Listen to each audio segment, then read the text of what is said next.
Welcome to this journey through one of the most disturbing cases recorded in American history. Before we begin, I invite you to leave in the comments where you're watching from and the exact time at which you're listening to this narration. We're interested in knowing which places and at what times of day or night these documented accounts reach. The year was 1965. A collection of documents was discovered during the renovation of the Charleston County Courthouse in South Carolina. Hidden within a sealed compartment in the wall of what had once been the records room, these papers had remained untouched for over 100 years. Among them was a leather-bound journal, its pages yellowed with age, containing what appeared to be the testimony of a man named Elijah Brown. The testimony had never been officially recorded in any court proceedings. It had simply been hidden away. The journal was transferred to the Charleston Historical Society, where it remained largely unexamined until 1968, when historian Dr. Margaret Holloway began researching overlooked accounts of enslaved individuals for her doctoral dissertation. What she found in those pages would challenge the sanitized narratives of plantation life that had persisted in certain academic circles, and would shed light on the complex psychological warfare that characterized the institution of slavery in America. The journal appeared to have been transcribed by a court clerk named Samuel Whitaker, though no official record of any hearing or trial associated with the testimony exists. According to the first page, the account was given by Elijah Brown, a man who had escaped from the Willow Creek plantation in 1848. What made this testimony particularly unusual was that it detailed the psychological methods of control employed within the plantation household, methods that went beyond physical violence to include elaborate forms of emotional manipulation, isolation, and manufactured dependency. After examining the handwriting and paper composition, analysts from the University of South Carolina dated the document to approximately 1848 to 1850. However, shortly after Dr. Holloway published her initial findings in a small academic journal, the original documents mysteriously disappeared from the archive. Only Dr. Holloway's notes and partial transcriptions remain, leaving many questions unanswered. What follows is a reconstruction of the Elijah Brown testimony based on Dr. Holloway's surviving notes. The account describes events that took place in and around Charleston, South Carolina, between 1839 and 1848. It is a testament to the human capacity for cruelty, but also resilience. And perhaps, most importantly, it is a reminder of how systems of oppression operate not just through physical violence, but through calculated psychological tactics designed to break the human spirit. The testimony begins with Elijah's arrival at the Willow Creek plantation, located approximately 17 miles northwest of Charleston in the spring of 1839. Elijah Brown was 23 years old when he was purchased by Thomas Harrington, the owner of Willow Creek Plantation. According to the testimony, Harrington was a wealthy cotton planter who had inherited the property from his father and expanded it considerably. The plantation house stood on a slight rise, overlooking fields that stretched to the horizon. It was, by all outward appearances, a scene of pastoral tranquility. But as Elijah would soon learn, appearances at Willow Creek were carefully cultivated to hide a much darker reality. Thomas Harrington was rarely present at the plantation, preferring to spend his time in Charleston, attending to business matters and maintaining his social standing. The day-to-day operations of Willow Creek were left to his wife, Constance Harrington, a woman described in the testimony as possessing a face that never betrayed what thoughts moved behind her eyes. Elijah had previously been enslaved on a plantation in Virginia where he had worked in the fields. His literacy, which he had acquired in secret from the son of his previous enslaver, was something he carefully concealed. At Willow Creek, he was assigned to work as a stable hand, responsible for the care of the Harringtons' prized horses and the maintenance of their carriages. During his first months at Willow Creek, Elijah observed the subtle hierarchies that existed among the approximately 60 enslaved individuals who lived and worked there. There were field workers who rarely entered the main house, household staff who worked directly under the supervision of Mrs. Harrington, and a small number of individuals who occupied an uncertain space between these groups, called upon for special tasks at the whim of the plantation owners. According to Dr. Holloway's notes, the testimony described a plantation that operated with mechanical precision. Everything had its place and purpose, Elijah reportedly stated, and Mrs. Harrington ensured that every person knew exactly where they stood in her carefully ordered world. It was in the autumn of 1839 that Elijah first noticed something unusual about the way Mrs. Harrington managed the household. While other planters' wives in the area often delegated supervision to overseers, Constance Harrington maintained direct control over every aspect of plantation operations. She personally inspected the work of household staff, examined the ledgers recording the cotton picked by each field hand, and even oversaw the care of the livestock.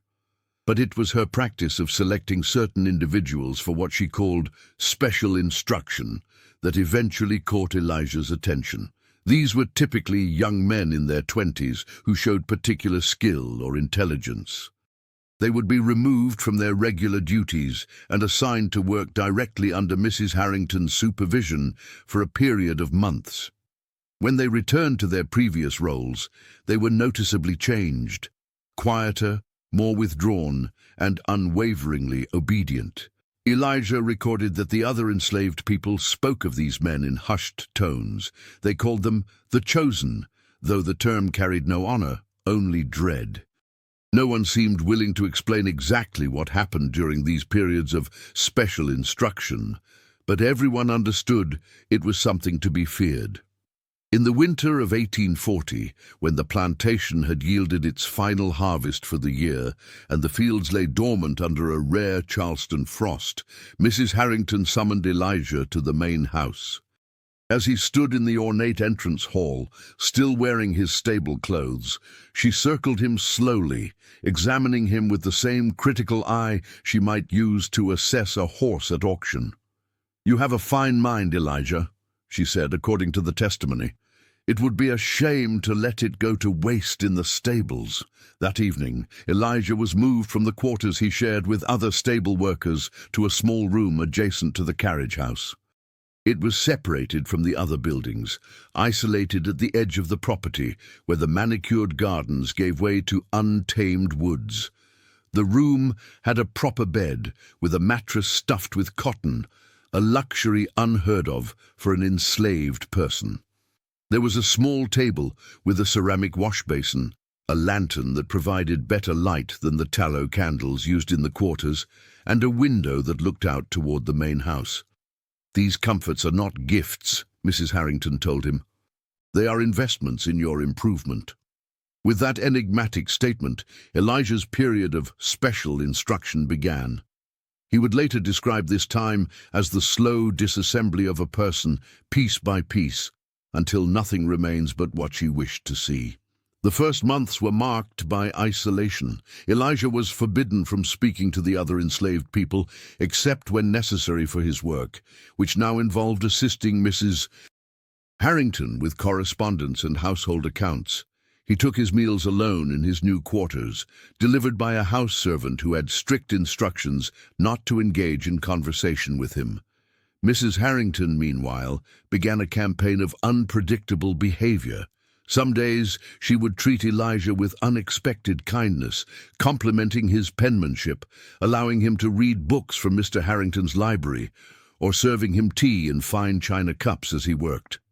Other days she would fly into rages over minor mistakes, subjecting him to hours of berating or forcing him to stand perfectly still in one position as she read aloud from theological texts about the duty of servants to submit to their masters.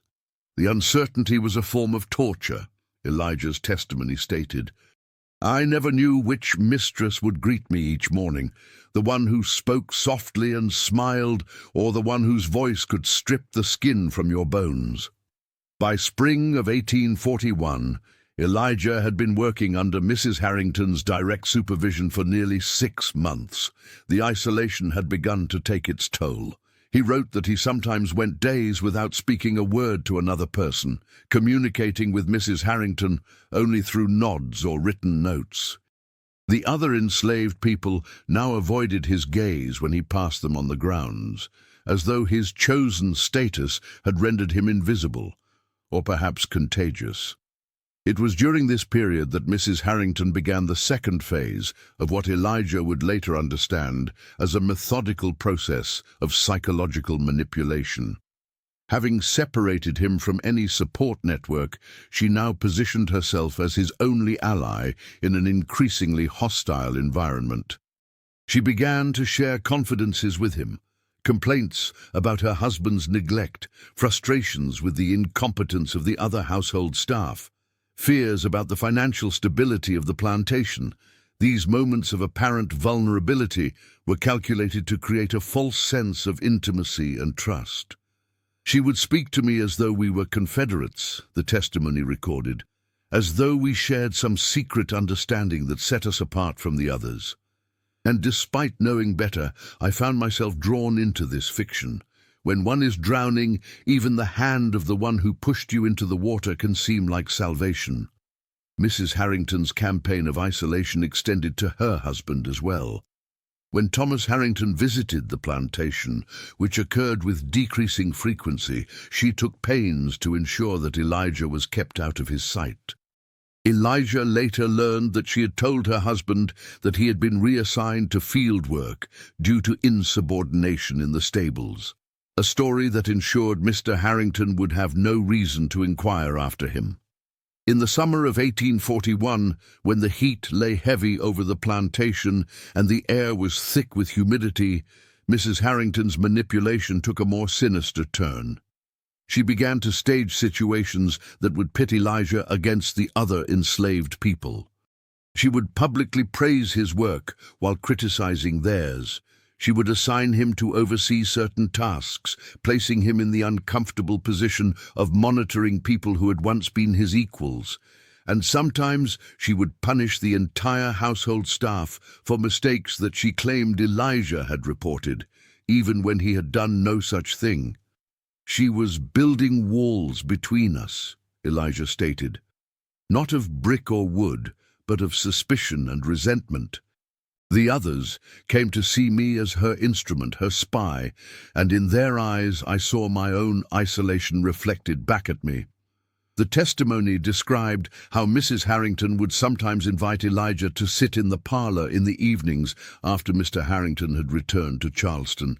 There, amid the fine furniture and silver candlesticks, she would read to him from books by European philosophers or play the pianoforte while he turned the pages of her sheet music. These moments of apparent culture and refinement stood in stark contrast to the brutality of plantation life that continued just beyond the windows of the main house. It was as though she were conducting an experiment, Elijah observed, testing how readily a person might come to accept contradictions if they were presented as natural, how the same hand could offer both cruelty and comfort and be accepted as right in both cases. By the winter of 1841, Elijah had been under Mrs. Harrington's direct control for a full year. The psychological effects of this prolonged manipulation were profound. He described periods of confusion during which he would lose track of time, finding himself standing in the middle of a task with no memory of having begun it. He experienced nightmares in which he was simultaneously pursuing and being pursued through the endless corridors of the main house. And perhaps most disturbingly, he noted moments when he caught himself adopting Mrs. Harrington's mannerisms or repeating her phrases as though her perspective was seeping into his own thoughts. There were days, the testimony stated, when I looked in the small mirror in my quarters and did not recognize the person staring back at me. It was as though I were becoming a reflection of her will, losing the contours of my own self in the process. It was during this period of deep disorientation that Elijah encountered Isaiah Jenkins, a man in his 40s who worked in the plantation's smithy. Isaiah had been at Willow Creek since childhood and was one of the few enslaved people who still looked Elijah in the eye when their paths crossed. One evening, as Elijah was returning to his quarters from the main house, Isaiah approached him in the shadows between buildings. "You are not the first," Isaiah whispered. "There were others before you. They either break entirely or they learn to pretend. The ones who break become her perfect servants until they die, usually young. The ones who pretend survive, but carry scars no one can see." Before Elijah could respond, Isaiah pressed something into his hand and disappeared into the darkness. It was a small leather pouch containing a root that Elijah recognized as being used in folk medicine to ward off nightmares. "It won't stop what's happening," Isaiah had whispered, "but it might help you remember who you are." This brief interaction was a turning point in Elijah's experience. It confirmed that the pattern he had observed was intentional and had precedence. More importantly, it offered the first crack in the wall of isolation that Mrs. Harrington had built around him. There was, at least, one person on the plantation who saw him not as Mrs. Harrington's creature, but as someone fighting to preserve his own identity. The spring of 1842 brought changes to Willow Creek. Thomas Harrington, concerned about declining profits and increased competition from newer plantations further west, began spending more time overseeing operations personally. His presence disrupted the careful control that Mrs. Harrington had established, and she was forced to adjust her tactics accordingly. Elijah was temporarily returned to more conventional duties, though still kept separate from the main group of workers. He was assigned to manage the plantation's seed store and to keep records of planting and harvesting, tasks that required literacy but did not place him in direct daily contact with Mrs. Harrington. This relative reprieve allowed him to begin reassembling the pieces of his identity that had been systematically dismantled over the previous months. During this period, Elijah began keeping his own secret record of his experiences, writing in the margins of the plantation ledgers using a code he had devised. These fragments would later form the basis of the testimony that was discovered in 1965, though how they came to be transcribed by the court clerk remains unknown. According to Dr. Holloway's notes, Elijah's hidden writings revealed that Mrs. Harrington's special instruction was part of a larger pattern of control that extended beyond the individual she singled out. The entire plantation operated according to her carefully constructed system of rewards and punishments, alliances and divisions, all designed to maintain her position of power while preventing any form of solidarity among the enslaved population. She understood that the strongest chains are those that cannot be seen, Elijah wrote. Physical bondage might restrain the body, but it is the mind that must be truly conquered to ensure complete submission.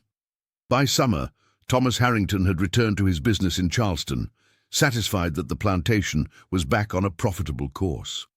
No sooner had he departed than Mrs. Harrington summoned Elijah to the main house once again. The relative freedom he had experienced in recent months vanished as quickly as morning dew under the Carolina sun. "I have neglected your instruction," she told him. "It's time we resumed your education." What followed was an intensification of the psychological tactics she had employed previously. The isolation, the unpredictable alternation between kindness and cruelty, the forced complicity in the oppression of others, all returned with greater force. But this time, Elijah was better prepared. The brief respite had allowed him to establish a stronger sense of his own boundaries, and Isaiah's acknowledgement had reminded him that resistance was possible, even if it had to remain hidden. Elijah developed strategies for psychological survival.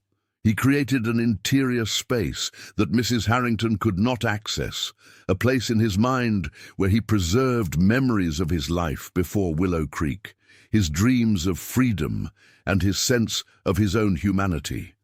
When she spoke to him, he maintained the appearance of attention while mentally reciting poems he had memorized or reimagining the landscapes of his childhood. When she required him to enforce her rules with other enslaved people, he found small ways to subvert her intentions, warning them in advance of inspections, reducing punishments when possible, or simply conveying through glances and gestures that he remained one of them, not an extension of her authority. The most important resistance, he wrote, was to remember that her reality was not the only reality, that beyond the boundaries of Willow Creek, beyond even the borders of the Carolinas, there existed a world where men and women lived as free beings, where a person's worth was not determined by the color of their skin or the status of their birth. In the autumn of 1842, an incident occurred that would alter the course of Elijah's life at Willow Creek. A new overseer named James Sullivan was hired to replace the previous one, who had died of fever. Sullivan was known in the region for his brutality, and his arrival cast a shadow of fear over the plantation. Even Mrs. Harrington, who typically maintained tight control over all aspects of plantation management, seemed to give Sullivan unusual latitude in his treatment of the field workers. One evening, as Elijah was returning from delivering a message to a neighboring plantation, he heard screams coming from the field quarters. He found Sullivan flogging a young woman named Sarah, who had collapsed during the day's cotton picking due to exhaustion and heat. The overseer was clearly drunk, his blows wild and unrestrained.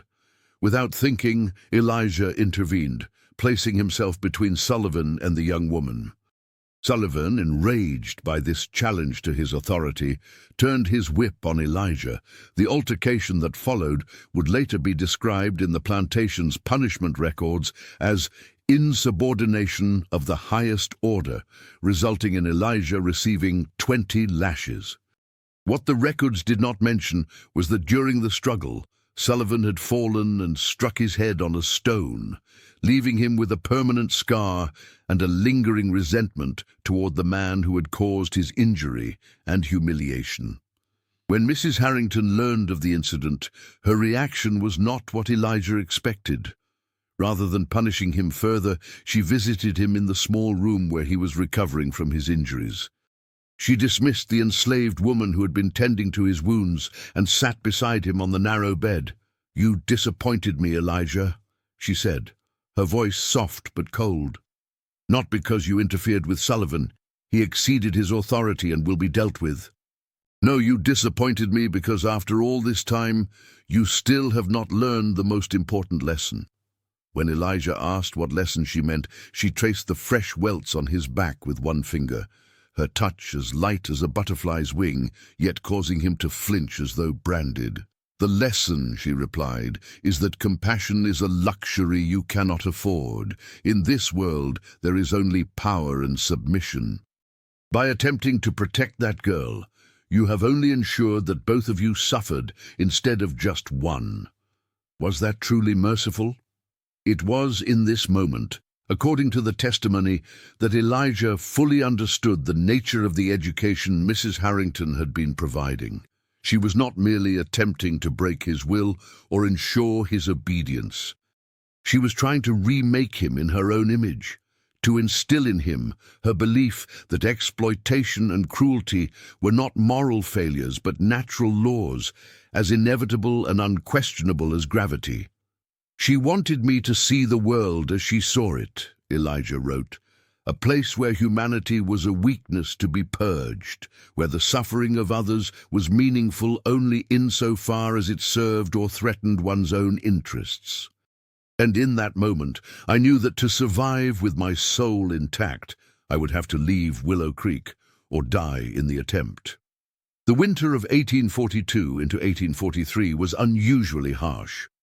Cold rains fell for weeks on end, turning the plantation roads to mud and the fields to swamps. The damp air crept into the bones of everyone at Willow Creek, but it was particularly hard on the elderly and the very young, several of whom succumbed to coughs that settled in their lungs and slowly suffocated them. Elijah's position had become increasingly precarious. Overseer Sullivan watched him constantly, looking for any excuse to exact revenge for their earlier confrontation. Mrs. Harrington had resumed her psychological campaign with renewed intensity, seemingly determined to break through the mental defenses Elijah had established. And among the other enslaved people, opinion was divided. Some saw him as a hero for standing up to Sullivan, while others still viewed him with suspicion due to his special status in the household. It was during this bleak season that Elijah began to plan his escape. The testimony detailed how he carefully observed the movements of the plantation's night watchmen, memorized the schedule of the river ferries that might carry him northward, and studied the stars on clear nights to learn to navigate by their positions. He saved scraps of food when possible, storing them in a hollow tree at the edge of the property.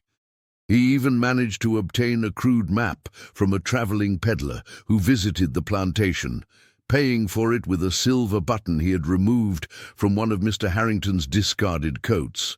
But even as he prepared for flight, Elijah maintained the pretense of submission. He was meticulous in his work, deferential in his manner, and careful never to give any indication that his thoughts were increasingly turned toward freedom. This performance was perhaps his greatest achievement at Willow Creek, the ability to present exactly the exterior that Mrs. Harrington expected while preserving an interior life that remained his own. The opportunity for escape came in the early spring of 1843. Thomas Harrington had arranged for a shipment of new furniture to be delivered from Charleston, requiring several wagons and teamsters. In the commotion of unloading and arranging the pieces, Elijah managed to hide himself in one of the empty wagons as it prepared to return to the city. Concealed beneath a tarp, he endured the jolting journey in silence, emerging only when the wagon had reached the outskirts of Charleston. From there, his path led him to the city's waterfront, where he hoped to find work on a northbound ship. But Charleston in 1843 was a dangerous place for an enslaved person traveling alone, with patrols constantly on the lookout for runaways and a system of passes and papers designed to restrict movement. Elijah was captured within days of his arrival and returned to Willow Creek. The punishment for attempted escape was typically severe, often involving public flogging, followed by the application of salt or vinegar to the wounds, a practice designed not just to cause pain, but to create permanent scars that would mark the individual as a flight risk. But when Elijah was brought before Mrs. Harrington, shackled and expecting this traditional retribution, she surprised him once again. "There will be no public punishment," she declared. "Elijah's correction will be handled privately." What followed, according to the testimony, was a different kind of punishment altogether, one aimed not at the body, but at the mind. Elijah was confined to a small storage room beneath the main house, a space barely large enough for him to lie down, with no windows and only a small grate in the door that admitted a thin shaft of light. He was kept there for weeks, with minimal food and water, in almost complete darkness and silence. Mrs. Harrington visited him daily, sitting on a stool outside the door. She would read to him from philosophical works, arguing for the natural inferiority of African peoples, from biblical passages emphasizing the duty of servants to obey their masters, and from legal treatises defending the institution of slavery. When she was not reading, she would engage him in conversations about his attempted escape, analyzing his mistakes and pointing out the futility of his efforts. "She spoke as though we were discussing a chess match or a business transaction," Elijah recalled, "as though my desperate bid for freedom were merely an intellectual problem to be solved, rather than the cry of a human soul for dignity." The isolation and darkness began to take their toll. Elijah experienced hallucinations, voices whispering from the corners of his cell, shadows moving across the walls, sensations of insects crawling over his skin. He lost track of time, unable to distinguish day from night in the perpetual twilight of his confinement. And throughout this ordeal, Mrs. Harrington's voice remained his only connection to the outside world, her perspective the only interpretation of reality available to him. "In that darkness," he wrote, "I came closer than ever before to surrender, not of my body, which had already been claimed by the system of bondage, but of my mind and spirit, which until then I had managed to preserve as my own." What saved him, according to the testimony, was a small act of unexpected kindness. The house servant assigned to bring his daily rations was a woman named Harriet, who had worked in the Harrington household for decades. Harriet had largely kept her distance from Elijah during his time as one of the chosen, viewing him with the same wariness as the others. But now, seeing him reduced to this state of desolation, something in her responded. One day, while Mrs. Harrington was away visiting neighbors, Harriet slipped a small object through the grate in Elijah's door. It was a smooth stone, unremarkable except for a pattern of pale lines running through its dark surface that resembled a tree with spreading branches. Later, Elijah would learn that such stones were sometimes kept by enslaved people as reminders of family connections, the branching lines representing lineages that stretched back to Africa and forward to children and grandchildren yet unborn. "Hold this when the darkness seems too much to bear," Harriet whispered. "Remember that you are not alone. Others have endured. Others have survived." That simple stone became Elijah's talisman during the remaining weeks of his confinement. When Mrs. Harrington's words threatened to overwhelm his sense of self, he would clutch the stone in his palm, focusing on its solid reality as an anchor against the disorientation of darkness and isolation. It was a reminder that beyond the walls of his prison, beyond Mrs. Harrington's carefully constructed narrative, there existed other perspectives, other truths, a community of resistance that had persisted for generations, despite every attempt to break its spirit. After approximately 2 months of confinement, Elijah was released from the small room beneath the house. He emerged physically weakened, having lost a considerable amount of weight, his eyes sensitive to light after so long in darkness. But contrary to Mrs. Harrington's intentions, his resolve had not been broken. Instead, the experience had crystallized his determination to escape, not just from Willow Creek, but from the entire system that made such places possible. Upon his release, Elijah was assigned to work once again in the stables, under the watchful eye of both Overseer Sullivan and Mrs. Harrington. The relative seclusion of this position, combined with his now established reputation as a flight risk, meant that he had few opportunities to interact with other enslaved people. His isolation continued, but it was no longer as effective a tool of control as it had once been. During his confinement, he had developed an interior life rich enough to sustain him through periods of physical solitude. For the next several years, from 1843 to 1847, Elijah remained at Willow Creek, biding his time and carefully rebuilding his strength. He made no further escape attempts during this period, leading Mrs. Harrington to believe that her methods had finally succeeded in breaking his spirit. She gradually reduced her direct supervision, though she continued to use him for special tasks that required literacy and intelligence. During these years, Thomas Harrington's business interests in Charleston began to falter. The economic depression that had gripped much of the nation in the early 1840s had reached the South, and cotton prices were falling. To maintain their standard of living, the Harringtons were forced to sell off parcels of land and reduce their household staff. These financial pressures created tensions between husband and wife, with Thomas increasingly resentful of Constance's expensive tastes, and Constance bitter about what she perceived as her husband's business failures. Elijah observed these developments with careful attention.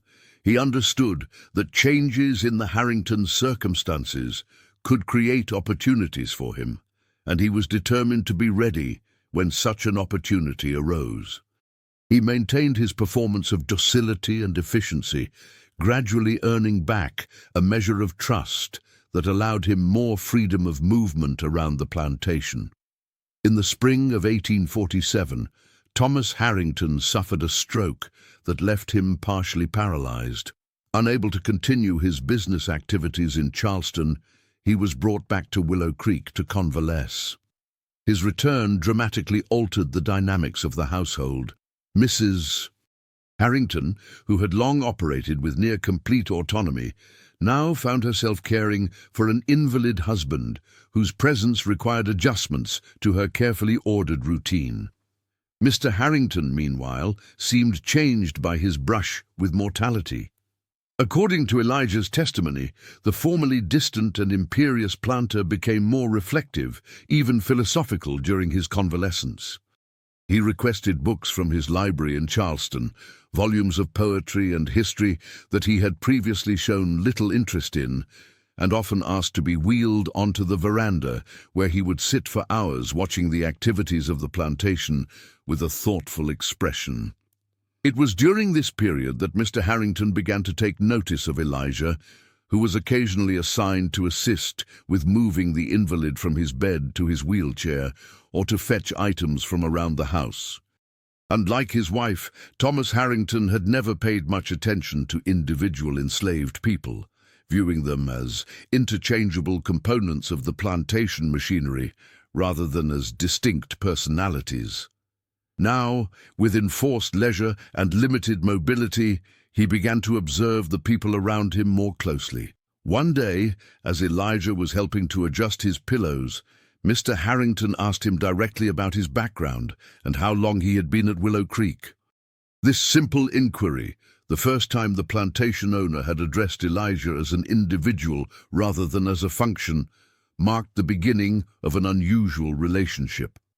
Over the following weeks, Mr. Harrington increasingly requested Elijah's presence, asking him to read aloud from books or newspapers, or simply to sit with him during long afternoons when Mrs. Harrington was occupied elsewhere. These interactions provided Elijah with insights into the Harrington marriage that he had not previously been privy to. He learned that Thomas and Constance had married primarily for social and economic advantage, with little genuine affection between them. He discovered that Thomas had harbored ambitions beyond plantation ownership, dreams of political office or diplomatic appointment that had never materialized. And perhaps most significantly, he realized that Thomas Harrington was not fully aware of the methods his wife employed to maintain control of Willow Creek during his frequent absences. He knew, of course, that discipline was enforced, Elijah's testimony stated. No plantation owner could be entirely ignorant of the violence inherent in the system, but the particular psychological refinements that Mrs. Harrington had developed, the calculated manipulations, the creation of the chosen, the deliberate fostering of division and suspicion, these were innovations of her own design, implemented without her husband's specific knowledge or direction. As Mr. Harrington's health improved slightly, allowing him more hours of lucidity each day, he began to take a renewed interest in the management of the plantation. He reviewed ledgers and account books that had previously been handled exclusively by his wife, asked questions about practices that had been established during his absences, and occasionally countermanded Mrs. Harrington's orders regarding plantation operations. These assertions of authority created increasing tension in the household, with Mrs. Harrington resentful of what she perceived as interference in her domain. It was in this atmosphere of domestic discord that Elijah began to formulate a new plan for escape, one that would take advantage of the divided authority at Willow Creek. The testimony described how he carefully cultivated Mr. Harrington's trust, presenting himself as a loyal and competent servant while subtly providing information that cast doubt on some of Mrs. Harrington's management decisions. At the same time, he maintained his facade of submission to Mrs. Harrington, ensuring that she had no reason to suspect his growing influence with her husband. In the autumn of 1847, Thomas Harrington's health took another downturn. As he became increasingly confined to his bed, Mrs. Harrington once again assumed fuller control of plantation operations. But the brief period of her husband's more active involvement had created cracks in her carefully constructed system. Questions had been raised, alternative approaches suggested, and some of her more extreme practices moderated. Elijah recognized that these changes, while seemingly minor, represented a significant shift in the plantation's atmosphere. The absolute certainty of Mrs. Harrington's authority had been undermined, creating small spaces of ambiguity that might be exploited. Moreover, the financial pressures facing the Harringtons had resulted in the sale of several enslaved people and a reduction in the number of overseers and house servants, leaving gaps in the surveillance network that had previously made escape attempts so difficult. As winter approached, bringing with it shorter days and longer nights, Elijah made his final preparations. He'd carefully saved small amounts of food and clothing, storing them in a hollow tree near the property boundary. He had memorized the route to Charleston and beyond, studying the stars on clear nights and listening carefully to conversations about road conditions and patrol schedules, and he had identified several potential allies among the remaining enslaved population, individuals who, like him, had maintained an inner core of resistance despite years of psychological warfare. The opportunity came in December of 1847. A severe winter storm brought heavy rain and winds to the Carolina coast, causing damage to several buildings at Willow Creek and creating general confusion. In the midst of efforts to repair roofs and secure livestock, Elijah and two others, Isaiah from the smithy and a young woman named Rachel who worked in the kitchen, slipped away from the plantation under cover of darkness and driving rain. The journey that followed was harrowing. The three fugitives traveled primarily at night, hiding in woods and swamps during daylight hours. They endured cold, hunger, and the constant fear of discovery as they made their way northward. At one point, they were nearly captured by a patrol near the North Carolina border, escaping only by wading into a half-frozen creek and hiding among the reeds until their pursuers gave up the search. According to Dr. Holloway's notes on the testimony, Elijah did not provide a detailed account of the entire journey, whether this was due to the need for brevity in the original court statement or because some portions of the escape route were deliberately omitted to protect others remains unclear. What is known is that by February of 1848, Elijah had reached Philadelphia, where he connected with abolitionist networks that provided shelter and assistance to those escaping enslavement. In Philadelphia, Elijah encountered a society markedly different from the plantation world he had known. Though racial prejudice remained pervasive, the presence of a substantial, free black community provided a context in which he could begin to rebuild his sense of self outside the psychological framework that Mrs. Harrington had attempted to impose. For the first time since his childhood, he was addressed by his full name, treated as a person with legitimate claims to dignity and self-determination, and surrounded by others who affirmed rather than denied his humanity. The testimony recorded that Elijah initially struggled with this transition. After years of performing submission and concealing his true thoughts, the freedom to express himself openly was both exhilarating and terrifying. He described waking in the middle of the night, convinced that his escape had been merely a dream and that he would open his eyes to find himself back in the small room beneath the Harrington house. Sometimes he would catch himself anticipating punishment for speaking his mind or expecting hidden meanings in simple interactions. The psychological effects of Mrs. Harrington's special instruction had not disappeared with physical distance from Willow Creek. Freedom is not merely a matter of geography, Elijah stated in his testimony. One may travel hundreds of miles from the site of one's bondage only to discover that the most persistent chains are those that have been forged in the mind. These are not so easily broken or left behind. Despite these challenges, Elijah began to establish a new life in Philadelphia. He found work as an assistant in a print shop owned by abolitionists, where his literacy and intelligence were valued rather than feared. He attended meetings of anti-slavery societies, sometimes sharing carefully edited versions of his experiences to help educate Northern audiences about the realities of plantation life. And he began to write his own account of his time at Willow Creek, recognizing the importance of documenting the psychological dimensions of slavery that were often overlooked in more sensationalized narratives focused exclusively on physical brutality. It was through these abolitionist connections that Elijah's testimony eventually came to the attention of a sympathetic clerk in the Charleston courthouse. How exactly the document traveled from Philadelphia back to South Carolina remains one of the mysteries that Dr. Holloway was unable to resolve before the original papers disappeared in 1968. What seems clear, however, is that someone believed Elijah's account was significant enough to preserve, even if it could not be publicly acknowledged in the legal system of antebellum South Carolina. In the spring of 1848, Elijah received news from the Underground Railroad networks that maintained connections throughout the South. Thomas Harrington had died, leaving Willow Creek to his wife. Under Constance Harrington's sole management, conditions on the plantation had deteriorated significantly.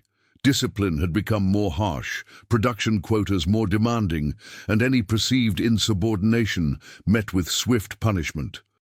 The precarious balance that had existed during Thomas Harrington's periodic involvement had given way to a regime of unmitigated control. More disturbingly, Mrs. Harrington had identified a new candidate for her special instruction, a young man named Samuel, who had shown unusual mechanical aptitude in the plantation workshops. According to reports from those still enslaved at Willow Creek, Samuel had been moved to isolated quarters and was now working directly under Mrs. Harrington's supervision, following the same pattern that Elijah had experienced years earlier. This news affected Elijah deeply. In his testimony, he described feeling a profound sense of responsibility toward those he had left behind.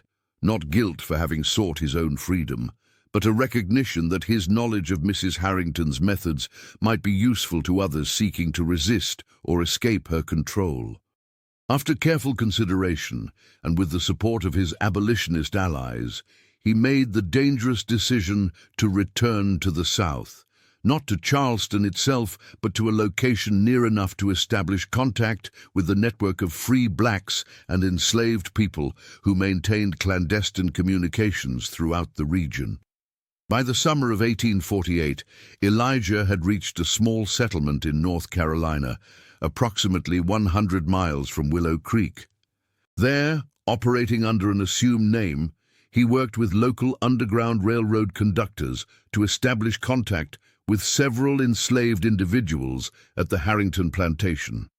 Through this network, he was able to send messages to Isaiah, who had remained at the smithy after Rachel and Elijah's escape, and to Samuel, the young man now subjected to Mrs. Harrington's psychological manipulation. The testimony included translations of the coded messages that were exchanged during this period. They contained practical advice for maintaining psychological resistance, techniques for preserving an independent sense of self despite isolation and gaslighting, methods for creating mental sanctuaries that could not be invaded by external control, strategies for appearing to comply while maintaining interior freedom. These messages represented a form of resistance rarely acknowledged in historical accounts, focused on more visible acts of rebellion, a resistance aimed not at the physical conditions of enslavement, but at its attempt to colonize the mind and spirit. What Mrs. Harrington sought to achieve, Elijah wrote, was not merely the control of bodies for labor, but the eradication of the very idea that another way of being might be possible. By naming and describing her methods, I hope to render them visible and thus less powerful, for a danger recognized is a danger half defeated.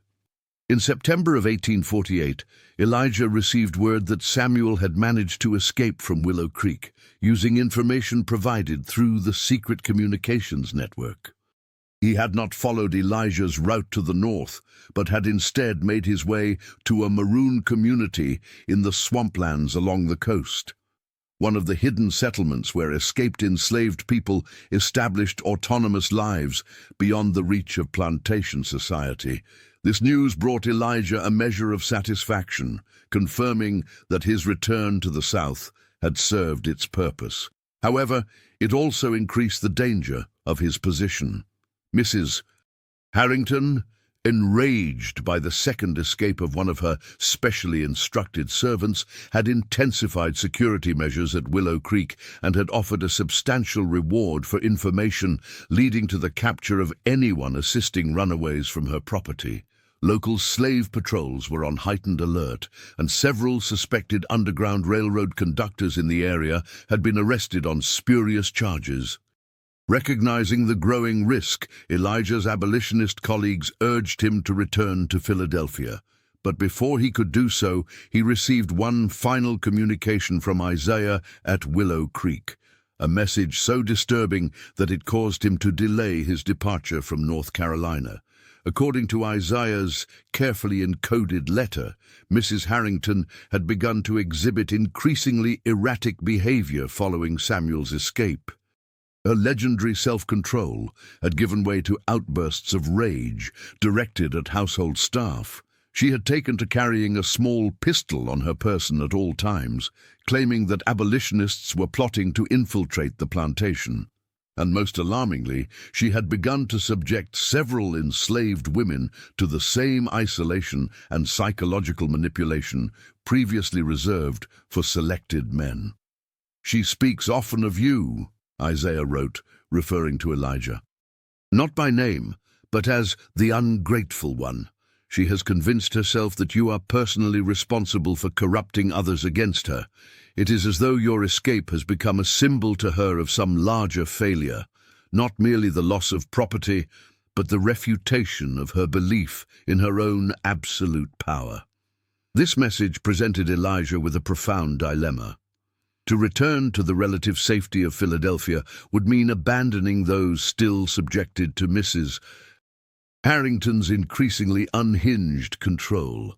Yet to remain in the South, or worse, to attempt direct intervention at Willow Creek, would be to risk not only his own freedom, but potentially the lives of those he sought to help. The testimony described his intense moral struggle during this period, a struggle made more complex by his awareness that Mrs. Harrington had shaped his sense of responsibility in ways that might still be influencing his decisions. "Even at a distance of hundreds of miles," Elijah observed, "the patterns she had established in my mind continued to exert their pull. The question that haunted me was whether my desire to help those still enslaved at Willow Creek represented genuine compassion or the lingering effects of her manipulation, the sense of exaggerated responsibility for others that she had cultivated as a means of control." While Elijah wrestled with this question, events at Willow Creek took an unexpected turn. In early October of 1848, a fire broke out in the main plantation house during the night.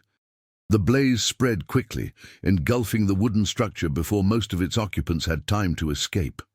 Mrs. Harrington was among those who perished in the fire, along with 2 house servants who had been sleeping in the attic rooms. The official investigation conducted by local authorities concluded that the fire had been accidental, likely caused by a candle left burning in Mrs. Harrington's bedroom. However, rumors circulated within the enslaved community and among neighboring plantations, suggesting other possibilities, that the fire had been deliberately set, either by someone seeking revenge for Mrs. Harrington's cruelties or by the woman herself in a moment of derangement. The truth was never conclusively established. What is known is that following Mrs. Harrington's death, Willow Creek passed to a distant cousin of Thomas Harrington, who had little interest in plantation management. Within a year, most of the property had been sold off in parcels, and the enslaved population dispersed to new owners throughout the region. The systematic psychological control that Mrs. Harrington had developed and maintained over nearly a decade was disbanded, though its effects lingered in the minds and bodies of those who had experienced it. Upon receiving news of these events, Elijah finally returned to Philadelphia. There, in the winter of 1848, he provided the formal testimony that would eventually be transcribed by Samuel Whitaker, the sympathetic court clerk, and hidden within the walls of the Charleston courthouse.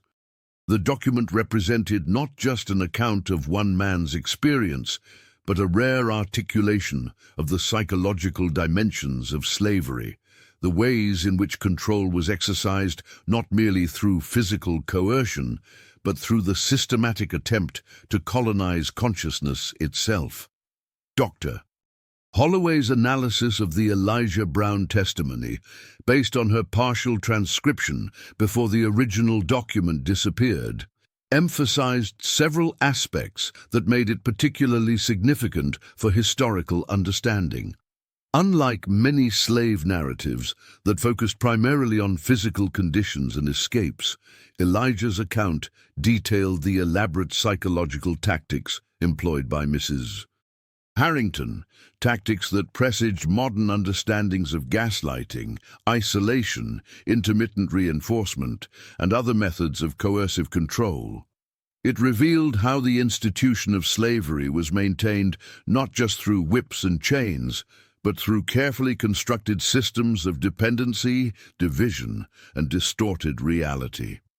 Moreover, the testimony documented forms of resistance that often went unrecognized in traditional historical accounts. Elijah's methods of preserving his sense of self, despite systematic attempts to break it down, his use of coding and hidden communication, his creation of mental sanctuaries beyond the reach of external control, all represented what Dr. Holloway termed invisible insurrections, acts of defiance that left no physical trace but were nonetheless crucial to survival and eventual liberation. Perhaps most importantly, the testimony illustrated how the effects of psychological trauma continued long after physical escape had been achieved. Elijah's description of his struggles to adjust to freedom, to trust his own perceptions, and to form genuine connections with others highlighted the deep and lasting damage inflicted by Mrs. Harrington's special instruction, damage that extended beyond the individual to affect communities and future generations. The fate of Elijah Brown, after he provided his testimony in Philadelphia, remains largely unknown. Dr. Holloway's research found traces of a man by that name working with abolitionist groups in New York and later possibly traveling to Canada, but the documentary evidence is fragmentary and inconclusive. What seems certain, based on the testimony itself, is that he remained committed to documenting and exposing the psychological tactics he had experienced, recognizing that true emancipation required liberation not just of bodies, but of minds. In her final published analysis before the original documents disappeared, Dr. Holloway noted a particularly poignant passage from Elijah's testimony. There are two forms of freedom that must be won. The first is physical, the freedom to control one's own movement, labor, and body. The second is mental, the freedom to imagine oneself as fully human, despite all messages to the contrary.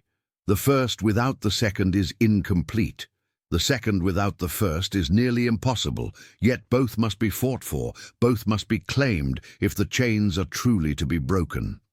The story of Willow Creek Plantation and Mrs. Harrington's methods of control might have remained hidden in the walls of the Charleston courthouse indefinitely, were it not for the renovation work in 1965 that accidentally revealed the sealed compartment containing Samuel Whitaker's transcription. The subsequent disappearance of the original documents in 1968, following Dr. Holloway's initial publication, raises questions about whether this concealment was truly accidental or represented a deliberate attempt to suppress a narrative that contradicted more comfortable historical interpretations. What remains is Dr. Holloway's partial transcription and analysis, preserving the essential elements of Elijah Brown's testimony while leaving many details and the ultimate fate of its author uncertain. This ambiguous ending is perhaps fitting for a story that deals fundamentally with the contestation of narratives, with one woman's attempt to impose her version of reality and one man's determination to maintain the integrity of his own perceptions and experiences. In the decades since Dr.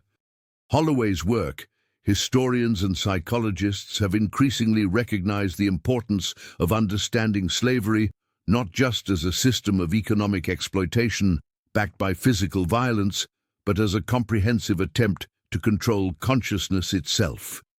The testimony of Elijah Brown, even in its incomplete and partially reconstructed form, stands as a crucial document in this evolving understanding, a window into the psychological warfare that formed an essential but often unacknowledged component of the slave system.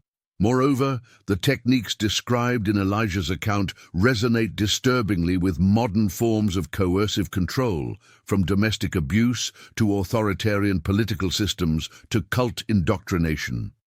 The patterns that Mrs. Harrington employed, isolation, unpredictable alternation between reward and punishment, distortion of reality, enforced complicity in the oppression of others, have been rediscovered and redeployed in various contexts where control of human behavior is the primary objective. In this sense, Elijah's testimony transcends its specific historical moment to offer insights into broader patterns of psychological manipulation and resistance. As we reflect on this disturbing chapter of American history, we are confronted with uncomfortable questions about the legacies of such systematic psychological trauma, how it echoes through generations, shapes communities, and continues to influence social structures long after the specific circumstances that produced it have changed. We are reminded that true healing and reconciliation require acknowledgement not just of physical harms, but of attempts to colonize consciousness itself. The story of Elijah Brown and Willow Creek Plantation reminds us that freedom is never solely a matter of legal status or physical constraint.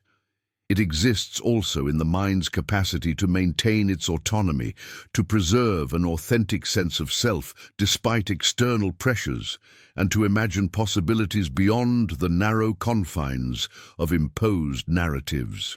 In this sense, Elijah's resistance, his refusal to accept Mrs.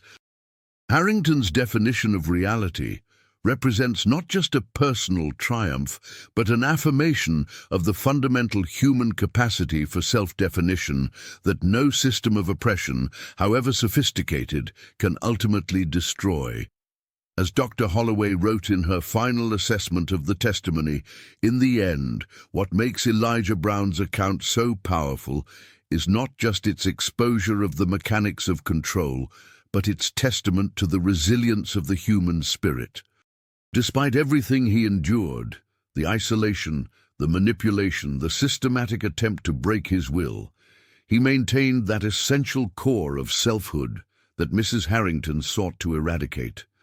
And in preserving his own humanity, he helps us to recognize and reclaim ours.